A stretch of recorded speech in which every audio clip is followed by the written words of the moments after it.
Steve Inskeep is co-host of NPR's Morning Edition and author of Jackson Land, President Andrew Jackson, Cherokee Chief John Ross, and A Great American Land Grab.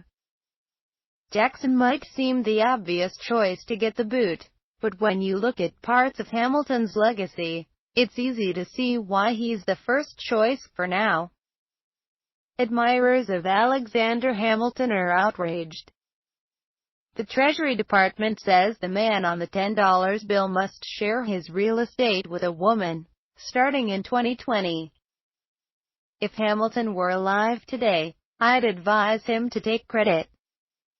He will benefit from his association with Harriet Tubman or Ida Tarbell, or whoever may be chosen. He could even be recast as a posthumous feminist. Still, it's true that Hamilton's ouster came as a shock. The public had been led to expect that a different man would have a diminished presence. Andrew Jackson, the man on the $20. The campaign to put a woman on the $20 has drawn widespread attention. As Treasury's plan became apparent, Dave Weigel of Bloomberg Politics spoke for many. So anti-central bank Indian genocide junkie Jackson stays on the $20 while American hero, Alexander Hamilton, is off the $10. Okay, let's lay out that argument. Why Hamilton and not Jackson? Hamilton's supporters are largely right about him. It's common to call him the most important founding father who did not actually become president. Orphaned in youth, he rose to become an aide to General George Washington in the Revolutionary War. Afterward he co-authored the Federalist Papers, which helped to sell the public on the Constitution. Then he was the first Treasury Secretary. It was his genius to insist that the United States should assume state debts from the Revolution, and impose taxes to reliably pay them. He also said the United States should establish a national bank to assure a steady flow of credit in the economy. And Hamilton's supporters are partly right about Jackson. First as a general and then as president, he ruthlessly pushed American Indians off their land in the eastern United States.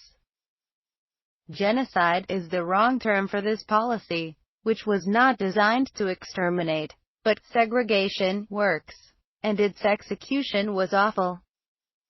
Jackson argued it was better for whites and Indians alike if they were separated. His true interest was in opening Southern land for white real estate development, including his own personal real estate investments, whatever the human cost. More to the point in the Who's Seating Bills argument, Jackson was anti-central bank. In the 1830s, President Jackson went out of his way to destroy the Second Bank of the United States, exactly the institution that Hamilton's earlier ideas had envisioned. Jackson also distrusted paper currency, and as president took steps that undermined its value. Shortly after he left office in 1837, a financial panic struck, leading to a depression in which, according to one study, 33,000 businesses closed their doors. It can be argued, then, that Hamilton was better than Jackson in almost every way, except that Jackson was a better shot, having killed a man in an 1806 duel. When Hamilton fought a duel in 1804, he was the one who was killed. After Aaron Burr shot Hamilton, he traveled to Tennessee, where the colorful rogue visited none other than Andrew Jackson, then a rising state politician. They hit it off and talked for days, these gentlemen killers. But there is another way to look at Hamilton, Jackson and money. Although history has broadly proven Hamilton right to argue for the federal assumption of debts, and for a central bank, an undercurrent of his thinking was less savory. Arthur Schlesinger, the liberal historian, found Hamilton to be an acolyte of the rich.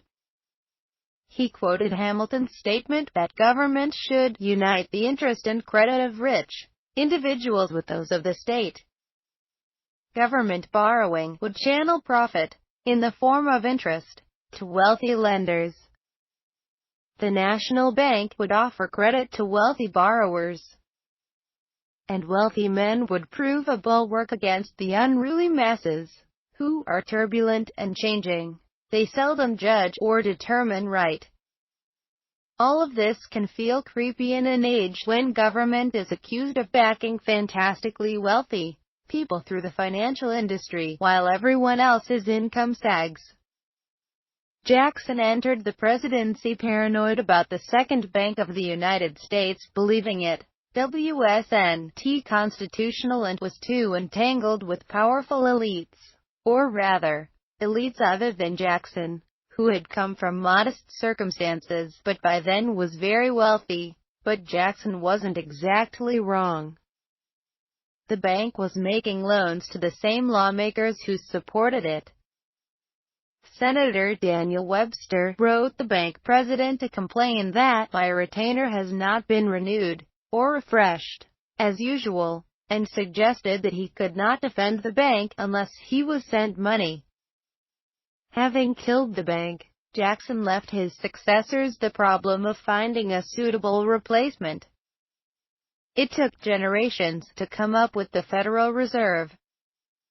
But it can be argued that he struck a blow for democracy and for people of more ordinary means. As the founder of the Democratic Party, Jackson and his advisors were great innovators in mobilizing people behind his cause, including his war against the Bank of the United States. A more vibrant democracy is among Jackson's lasting legacies. And in seeking to eject him from the $20 in favor of a woman, his critics have used precisely that vehicle. They campaigned through the media and encouraged hundreds of thousands of people to vote online. They may yet succeed. The Treasury Department says that $10 is getting a woman now because it had already been chosen for a routine redesign. Presumably the $20 will come up eventually. If Jackson's critics to build up enough Democratic pressure to replace him, they will owe a word of thanks to Jackson himself.